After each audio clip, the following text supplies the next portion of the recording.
안식일이 되어서 예수님께서는 한 회당에 들어가셨고 거기서 한쪽 손이 마비된 사람을 보셨습니다.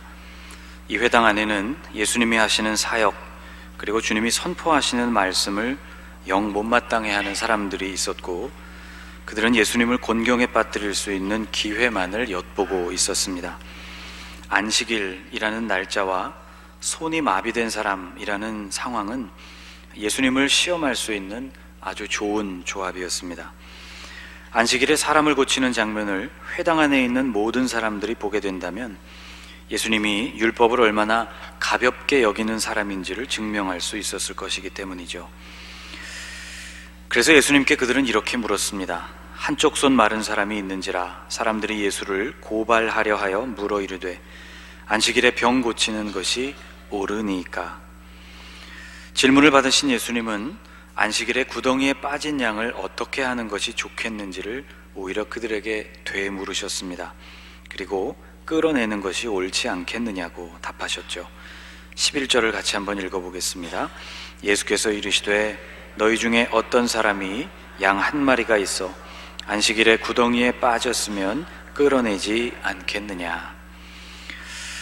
예수님 당시에는 이 구덩이에 빠진 짐승을 끌어내는 것, 이것이 그렇게 간단한 문제는 아니었습니다. 양이 구덩이에 빠진 날이 특별히 안식일이었다면 그것은 더 까다로운 문제였죠. 율법을 철저하게 지키려고 애썼던 바리새인들에게는 안식일에 구덩이에 빠진 짐승을 어떻게 다룰 것인가에 대한 규례가 있었습니다. 두 개의 규정이 있었는데요. 첫째는 굶어 죽지 않도록 안식일에도 음식을 넣어줄 수 있다는 규정. 둘째는 목숨이 위험할 경우에는 그 짐승을 직접 끌어낼 수 있다는 규정이었습니다. 이렇게 복잡한 규정이 생긴 이유는 안식일에 아무런 일도 하지 말라는 하나님의 말씀을 근본적으로 실행하기 위해서였죠. 어쨌든 생명이 위협받지 않는 한 그 짐승을 밖으로 꺼내줄 수는 없는 일이었습니다. 한편 이런 바리새인들보다 더 엄격하고 지독하게 율법을 적용한 사람들이 있었죠. 바로 쿰란 공동체였습니다. 이들은 사회 주변에서 독립적으로 생활을 했던 사람들인데 바리새인들은 그래도 세상 속에서 사람들과 함께 살아갔던 반면 쿰란 공동체에 속한 사람들은 세속을 완전히 떠나서 철저하게 거룩을 추구했던 이들이었습니다. 성서학자들은 광야에서 외쳤던 세례 요한, 주님의 길을 예비했던 세례 요한도 본격적인 사역을 시작하기 직전까지는 바로 이 쿰란 공동체에 머물렀던 것이 아닐까 추측합니다. 이 쿰란 공동체에도 안식일에 구덩이에 빠진 짐승에 대한 규례가 있는데 바리새인들의 규례보다도 훨씬 엄격합니다. 이 쿰란 공동체의 경우 어떤 경우에라도 사람이 직접 그 짐승에 손을 대서 구하는 일은 금지되어 있었습니다. 다만 짐승이 빠져나올 수 있도록 널빤지를 넣어줄 수 있다고 규정하고 있죠. 짐승이 스스로 나올 수 있도록 도움을 주는 일이 사람이 할 수 있는 전부라는 말인데 만일 짐승이 다쳤거나 혹은 널빤지의 경사가 심해서 짐승이 스스로 나올 수가 없다면 그마저도 도움이 될 수 없었습니다. 안식일에 어떤 일도 하지 말라는 말씀은 바로 이런 식으로 적용되고 있었던 것이죠. 사람의 경우에도 다르지 않았습니다. 안식일에는 원칙적으로 치료 행위가 금지되어 있었죠. 다만 치료를 하지 않을 경우 생명을 잃게 된다면 그때만 예외적으로 치료가 허용되었습니다. 사실 이러한 조항들은 율법이 직접 명하고 있는 바는 아니었습니다. 성경에서 이러한 구구절절을 다 제시하고 있는 것은 아니라는 말이죠. 세월이 흐르면서 세부적으로 더해지게 된 지침이었습니다. 마가복음 7장에 의하면 이런 지침들 안에는 음식을 먹기 전에 손을 씻는 것에 관한 규정, 외출한 후 집에 돌아와서 어떻게 씻어야 하는지에 대한 규정, 또 잔과 그릇, 집안에서 사용하는 그릇들을 어떻게 관리하고 씻어야 하는지에 대한 규정 등이 다 포함되어 있었습니다. 제자들이 손을 씻지 않고 식사를 시작했다가 호되게 비판을 받기도 했죠. 예수님께서 바리새인들을 책망하신 말씀 중에 하루살이는 걸러내고 낙타는 삼킨다는 말씀이 있습니다. 하루살이를 걸러내는 일도 바로 이런 전통의 일부였죠. 바리새인들은 거름용 1000조각을 가지고 다니면서 이것을 잔 위에 덮고 그 위에 포도주를 따르곤 했습니다. 포도주 속에 혹시 부정한 날벌레가 들어갔을 수도 있기 때문에 그것을 걸러내려는 조치였습니다. 이런 기발한 생각들을 해냈다는 것이 유대인들이 율법을 얼마나 중요하게 생각했다는 증거입니다. 다만 문제는 구체적인 조항들을 만들고 그것을 지켜내느라 그 율법이 품고 있는 근본 정신은 잊어버린 채 그 조항의 문자적인 의미 안에만 갇히게 되었다는 것이죠. 자, 유대의 전통을 따른다고 해도 안식일에 구덩이에 빠진 짐승이나 생명이 위태로운 사람을 구해주는 것이 아예 불가능하지는 않았다는 것을 살펴보았습니다. 그런데 예수님께서 회당에서 만난 이 사람이 과연 그만큼 위태로운 상태였느냐 하는 것이 관건이었습니다. 예수님을 고발하려는 사람들은 당연히 그 손 마른 사람이 그 정도로 위태롭지는 않다는 것을 이미 알고 있었겠죠. 예수님은 그들이 파놓은 함정이 무엇인지 아주 잘 아셨지만 그 손 마른 사람을 치유하시는 일을 망설이지 않으셨습니다. 13절에 이렇게 기록합니다. 이에 그 사람에게 이르시되 손을 내밀라 하시니 그가 내밀매 다른 손과 같이 회복되어 성하더라. 자, 예수님께서 치유를 강행하셨습니다. 그것도 중태에 빠지지 않은 사람을 치유하셨죠. 이제 다음 순서는 고발하려고 기다렸던 사람들이 그들의 계획대로 예수님을 고발하는 것이었습니다. 그런데 오늘 본문을 읽어보면 그들의 반응이 조금 의외입니다. 바리새인들은 사내들인과 같은 기구에 예수님을 정식으로 고발하지 않았고 오히려 예수님을 어떻게 하면 죽일 수 있을지를 의논하게 됩니다. 14절에 이렇게 되어 있죠. 같이 읽어볼까요? 바리새인들이 나가서 어떻게 하여 예수를 죽일까 의논하거늘. 고발이라는 단기 목표를 성취하지 못했을 뿐만 아니라 감정적으로 그들은 완전히 흥분을 해서 예수님을 죽이고자 했다는 의미이죠. 도대체 무슨 까닭일까요? 자, 예수님께서 이 손 마른 사람을 치유하시는 장면을 우리는 좀 더 자세히 살펴보아야 합니다. 예수님은 그 손 마른 사람, 그 손이 마비된 그 사람에게 이렇게 말씀하셨죠. 손을 내밀라. 그랬더니 그 사람이 손을 내밀었습니다. 그가 내밀매라고 기록되어 있죠. 그리고 치유는 바로 그가 손을 내미는 그 순간에 일어나 버렸습니다.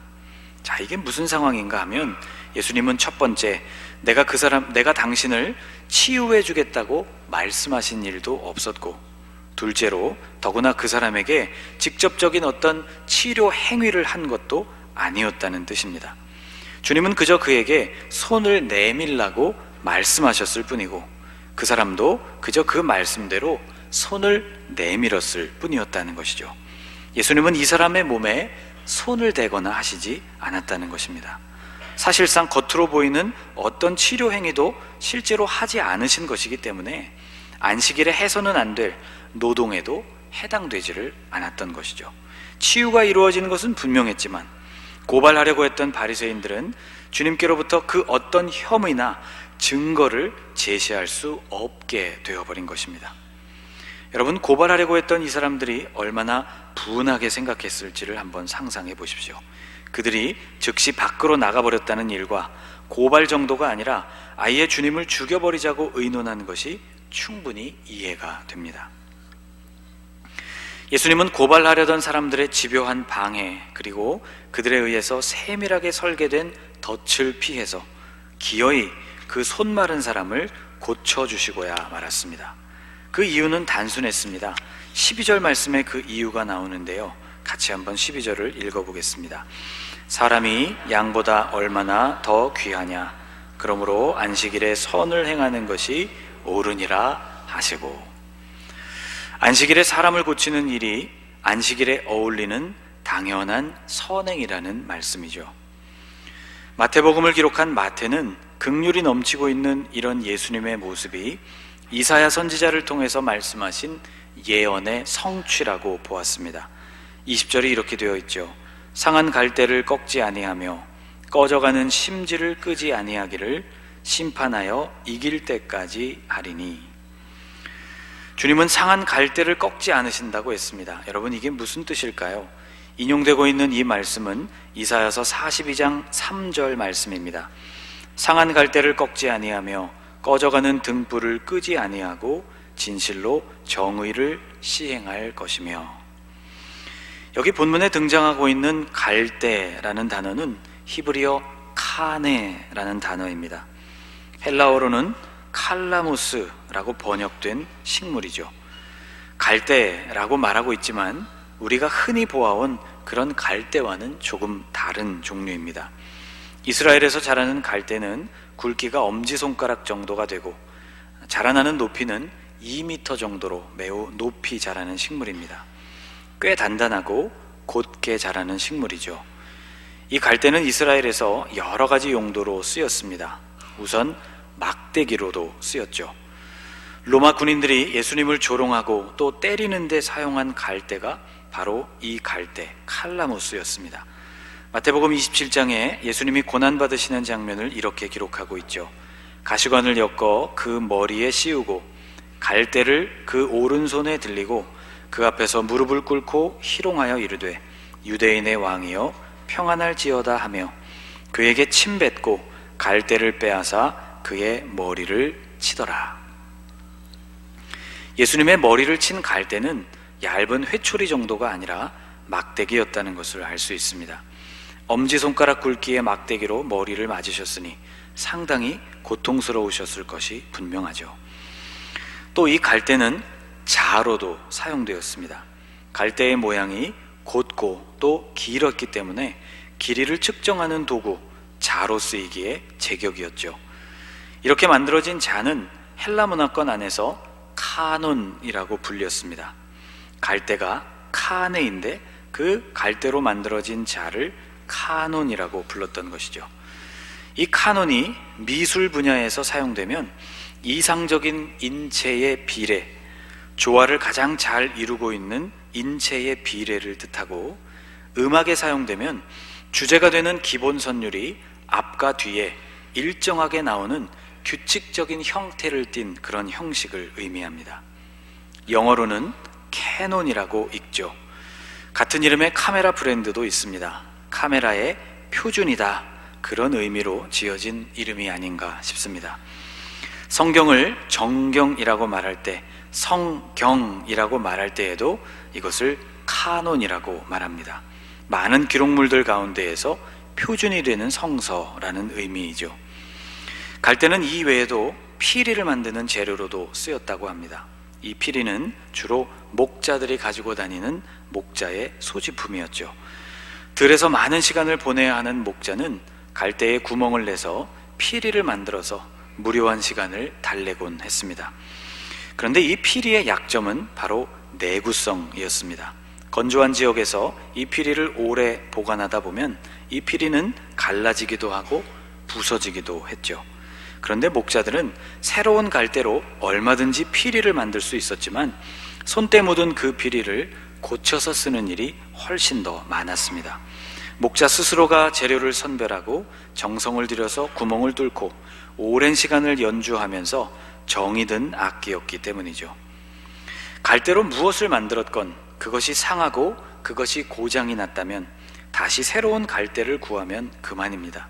그런데 우리 주님은 이와 같이 상한 갈대를 쉽고 또 간단하게 포기해버리는 분이 아니라고 말씀하고 있는 것이죠.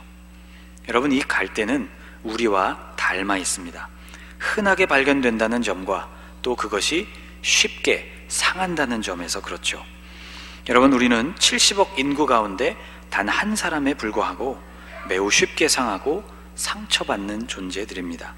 그런데 주님은 결코 우리를 흔하디 흔한 존재로 생각하지 않으시고 우리가 상했다고 해서 쉽게 포기하지도 않으시는 분이시죠. 여러분, 11절 말씀에 구덩이에 빠진 양에 대해서 주님께서 말씀하실 때 그 양을, 구덩이에 빠져버린 그 양의 소유주가 바로 그 양이 여러 마리 가운데 한 마리가 아니라 양 한 마리를 소유하고 있었던 사람의 양, 곧 그에게는 유일하고 소중했던 양이라고 말씀하신 것이 바로 이런 의미에서입니다. 우리를 사랑하시려는 주님에게는 포기가 없습니다. 상한 갈대처럼 여러 갈대 가운데 하나, 그리고 볼품 없어진 우리의 인생일지라도 주님은 우리를 포기하지 않으신다는 것이죠. 주님은 또 꺼져가는 심지를 끄지 않으신다고도 말씀했습니다.